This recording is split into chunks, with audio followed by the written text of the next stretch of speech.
Gokuldas Hindu girls college Moradabad में राष्ट्रीय सेवा योजना की दोनों इकाइयों का 7 दिवसीय विशेष शिविर का 7वां दिन बाल श्रम उन्मूलन दिवस के रूप में मनाया गया। शिविर का शुभारंभ सरस्वती वंदना के साथ स्वयं सेविकाओं द्वारा एनएसएस गीत गाकर किया गया। उसके बाद योगाभ्यास किया गया। कार्यक्रम के प्रथम सत्र का प्रारंभ महाविद्यालय की प्राचार्य प्रोफेसर चारू मेहरोत्रा के निर्देशन में स्वयं सेविकाओं ने टोलियां बनाकर लालबाग मलिन बस्ती में घर घर जाकर लोगों को ये कहते हुए जागरूक किया कि वे अपने बच्चों को बाल श्रम में न लगाएं।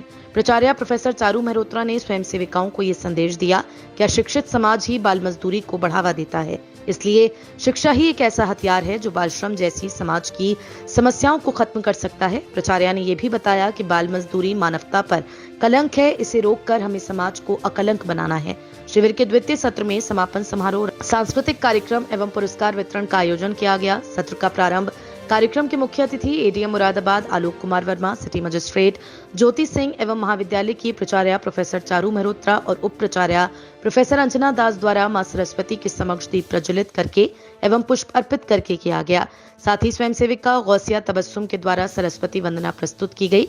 राष्ट्रीय सेवा योजना के लक्ष्य गीत की प्रस्तुति दी गई। साथ ही स्वयं सेविका तस्मिया खालिद के द्वारा 7 दिवस की आख्या पढ़ी गई। तत्पश्चात सप्ताह भर स्वयं सेविकाओं द्वारा बस्ती के बच्चों एवं बालिकाओं जो कौशलता का विकास किया उन सब की प्रस्तुति की गई। इस श्रृंखला में बच्चों ने रंगोली बनाई थी। अनुपयोगी वस्तुओं से उपयोगी वस्तुएं, पोस्टर, गमले सजाए, ड्राइंग बनाई, उन सबको प्रस्तुत किया गया। इन सब में बस्ती के बच्चों के द्वारा समूह नृत्य, घोड़े जैसी चाल, हाथी जैसी दुम तथा एकल नृत्य चटर मटर ने सभी अतिथियों का मन मोह लिया। तत्पश्चात स्वयं सेविकाओं द्वारा नृत्य एवं नाटिका भी प्रस्तुत की गई। इसके पश्चात महाविद्यालय की प्राचार्य ने बस्ती के बच्चों को पुरस्कार देकर उनके चेहरे पर हंसी ला दी। तत्पश्चात ADM city Alok Kumar Verma, city magistrate Jyoti Singh ने स्वयं सेविकाओं द्वारा किए गए 7 दिवसीय शिविर में किए गए कार्य की सराहना की और उनको बधाइयां दी। उन्होंने कहा कि इस तरह के जागरूकता शिविर समय समय पर लगते रहने चाहिए, जिससे मलिन बस्ती के लोगों को विभिन्न योजनाओं के बारे में पता चले।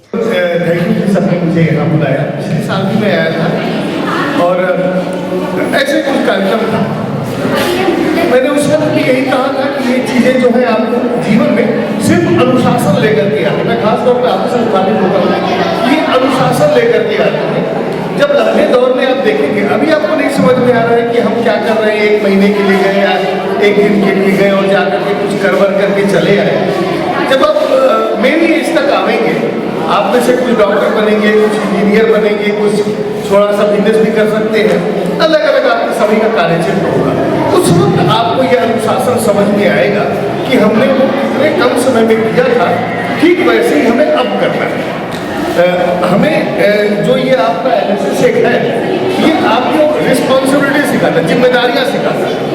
छोटे छोटे टाइम लाइन में आप कैसे अधिकतम अपना यूज कर सकते हैं। आपकी प्रतिभा सिर्फ पढ़ने तक ही सीमित नहीं होती।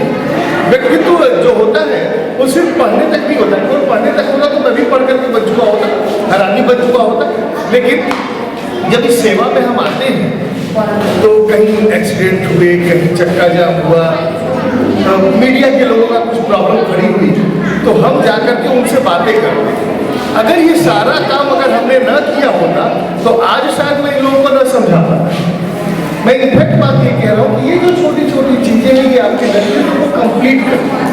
कार्यक्रम की इसी श्रृंखला में महाविद्यालय की प्राचार्य प्रोफेसर चारू मेहरोत्रा ने स्वयं सेविकाओं और बच्चों द्वारा दी गई प्रस्तुति की तारीफ करते हुए कहा कि आज इन बच्चों की प्रस्तुति देखकर अपनी स्वयं सेविकाओं के प्रति हमें गर्व महसूस हो रहा है। उन्होंने बस्ती के लोगों से बात करके उन बच्चों की सूची बनाई जो शिक्षा से वंचित रह गए हैं। बस्ती के लोगों के अनुरोध पर उनके लिए महाविद्यालय द्वारा पूर्ण प्रयास किया जाएगा कि किसी विद्यालय में उन्हें दाखिला दिला दिया जाए। साथ ही ये भी प्रयास होगा हमारी स्वयं सेविकाएं यहाँ आकर इन बच्चों को पढ़ाएं। इसके साथ साथ नगर निगम से संपर्क करके यहाँ सफाई के लिए पूर्ण प्रयास किया जाएगा। महाविद्यालय के उप प्राचार्य प्रोफेसर अंजना दास ने छात्राओं को बधाई देते हुए कहा कि हमारी स्वयं सेविकाओं ने 7 दिवस में जो जागरूकता का कार्य किया है वह बहुत ही प्रशंसा की बात है। शिविर में महाविद्यालय की मुख्य अनुशासिका प्रोफेसर कविता भटनागर, प्रोफेसर किरण साहू, प्रोफेसर पुनीता शर्मा, प्रोफेसर अपर्णा जोशी, प्रोफेसर सीमा गुप्ता, प्रोफेसर किरण त्रिपाठी, प्रोफेसर वंदना पांडे, डॉक्टर सविता अग्रवाल आदि प्रवक्ताओं ने सम्मिलित होकर स्वयं सेविकाओं को बधाइयां दी। शिविर का आयोजन और संचालन डॉक्टर रेणु शर्मा और डॉक्टर शिफाली अग्रवाल ने किया। शिविर में तस्मिया, बेनजीर, अमरा, गुनगुन, आंचल, वासिया, अमरीन आदि स्वयं सेविकाओं ने बढ़ चढ़ कर भाग लिया। हिंदू महाविद्यालय द्वारा ये एनएसएस का एक कैंप का आयोजन किया गया था। इस कैंप का ये अंतिम समापन दिवस है, 7वां दिन। और आज हमारे मुख्य अतिथि के रूप में वर्मा जी हैं, जो एडीएम सिटी हैं और मुरादाबाद, और उन्होंने आज बच्चों को की हौसला अफजाई की और उन्हें आशीर्वाद दिया। उनका ये कहना है कि कभी भी अपने मन में उठने वाले प्रश्नों को सोने मत दो और उनके उत्तर खोजना, यही हमारा लक्ष्य होना चाहिए और इसी में विकास है। मेरा भी ये मानना है कि इस प्रकार के आयोजन बच्चों के बहुआयामी व्यक्तित्व के लिए आवश्यक हैं। इन बच्चों के अंदर आपसी भाईचारे की भावना आती है, मिलकर काम करना, कैसे एक दूसरे के संग बैलेंस स्थापित करना और कैसे सीमित साधनों में अपने कामों को करना, ये बच्चे सीख पाते हैं। और सबसे ऊपर अनुशासन, जो एक बहुत महत्वपूर्ण अंग है हमारे जीवन का। अगर हम टाइम मैनेजमेंट और अनुशासन ये दो चीज़ें सीख लेते हैं तो कोई भी ऐसी मुश्किल, कोई भी ऐसा काम नहीं है जो हम ना कर पाएँ। मैं इसी के साथ ये बात कहना चाहूँगी कि एनएसएस के माध्यम से ये लड़कियाँ जो आज कैंप में रह रही हैं, आपस में एक दूसरे की सहयोग कर रही हैं, ये जो भी यहाँ से सीखेंगी वो भविष्य में उनके ज़रूर काम आएगा।